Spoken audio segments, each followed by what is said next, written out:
Hi, everybody, and welcome to today's talk on the empowered workforce, measuring outcomes, not hours. My name is PJ Hawk, and I'm the Chief Product Officer here at Citrix. As some of you know, Citrix is an organization that's been focused for many years on really helping organizations deliver the applications and content that users need to do their job, no matter where they are, whatever device they happen to be connected to, whatever location they happen to be in, or whatever application they happen to be using. And as you can imagine, over the last year in particular, this set of technologies has really gotten tested a lot in the marketplace. And we're very proud, I have to say, of the work that we've been able to do to support many organizations as they've dealt with the recent pandemic and continue to do so. But as you can also imagine, the trends that we're seeing this year are trends that had started some time ago and have just been accelerated by the pandemic, as now organizations really begin to rethink what is the nature of work? What does the new office of the future look like? And how do they provide the tools and services that they need to their employees to make them as productive as possible? When I talk to CEOs and CIOs around the world, I hear of several shifts that are occurring in organizations today. The first one, of course, is that the pandemic has accelerated many organizations' shift towards the cloud. This has happened largely because organizations want to leverage the capacity and the flexibility and the agility that comes with accessing cloud resources as a natural extension of the capabilities that they had inside their organizations. And certainly, organizations that had begun their cloud journey have moved rapidly to adopting cloud throughout the last year. We also see an increasing emphasis in organizations on understanding what that digital workspace experience is that they have given to employees. In the past, with employees in the office, probably on a standard set of hardware platforms using the same sets of applications, it was easy to ensure that you had a consistent experience. But as the workforce dispersed, moved back to home, moved to remote locations, moved to alternative devices, in some cases, maybe the employee's personal device to get work done, it created a strain on that experience inside the organization. And so now we see a renewed emphasis on figuring out what is the correct tool set and that correct workspace experience to give to the employees. And while this may be a short-term area of focus, we also recognize that this will actually benefit organizations in the long run. As return to work occurs and employees begin to move back, what you really want is a set of tools and experiences that are consistent, whether I'm working from a remote location or back in the office collaborating, or who knows, maybe at some point in the future in an airport or a hotel. But that idea that you would give a consistent set of experiences to employees is becoming increasingly important. Last but not least, what we're also hearing from organizations is the importance and the renewed focus they have on security. In the past, the physical office space was a security boundary and often treated as such, ensuring that information didn't leave the building and certainly didn't leave the corporate devices. Now, with employees distributed and maybe even working on other devices, there's an increased risk, and organizations recognize this. And so they are now beginning to invest more heavily in the technologies that will allow them to enable the employees to succeed, but at the same time provide the security and the infrastructure required to guarantee the safety of the organization. You know, it's interesting to step back and think about the pandemic as a critical event that's caused a reevaluation of many of these decisions and plans that organizations have had. But in reality, we recognize that if you step back a little further and look across the timeline over the last 3, 5, or 10 years, you'll recall that we've had several other significant disruptions to business. Some of them, natural disasters, power outages, economic disturbances, other health issues that have occurred in various regions of the world. So it's not like this is a singular event. It is certainly a defining event because it is global and because it has impacted us all simultaneously.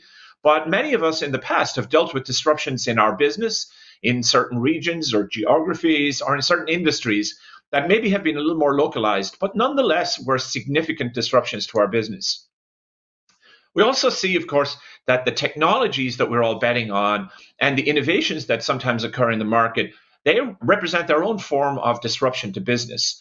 And so it's not only I'll call it the negative things that can occur in the world, like outages or disasters, but also think about things like, the changes in regulations or new market opportunities or new entrants into a market.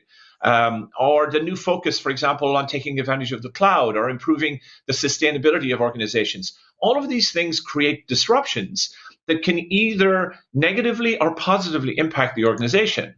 And finally, when we see that play out in terms of the way that workforce and talent strategies are being adopted, we see that some of the organizations we deal with today are really positioning themselves for a post-pandemic world where they are starting to think through, how do I springboard the company from the position it's now in to take advantage of some of the accelerations and the key learnings that we've had as an organization over the past year.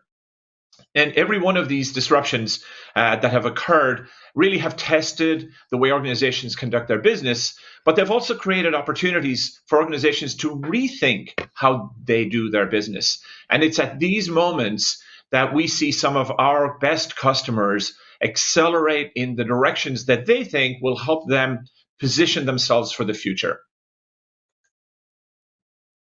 So when you really step back and think about what the impact is going to be on the future of work, we can really break it down into several key areas that are going to really drive the next generation of growth and the next generation of innovation in organizations. The first one is taking a wide aperture view on what will happen to the evolution of the work culture. Whether it's the shift between permanent, the permanent shift between hybrid and flexible work, maybe moving more towards gig work and specialist contract workers in that freelance economy.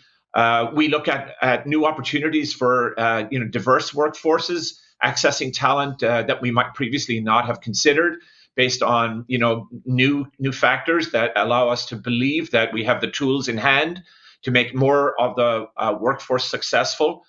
We certainly will see a revisiting of the real estate strategies in some organizations and how that will really have a big impact on the overall shaping of how organizations set themselves up for success. But then when you couple that with what's happening in the technology world, we really are dealing with some tensions, some very positive effects, but also some downsides that we have to address as large organizations to help our employees succeed. The first one is we certainly have leveraged all of the technology that we had at hand in order to deal with this pandemic and, in fact, to deal with remote work.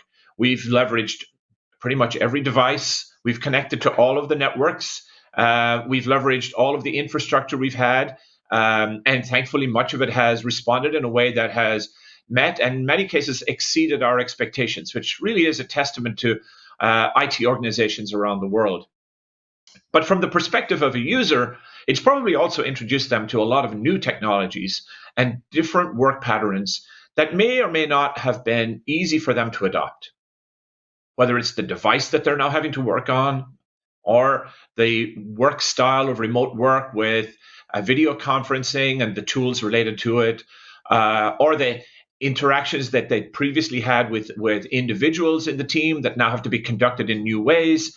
We see a lot of pressure on employees to sort of reimagine how they get their job done.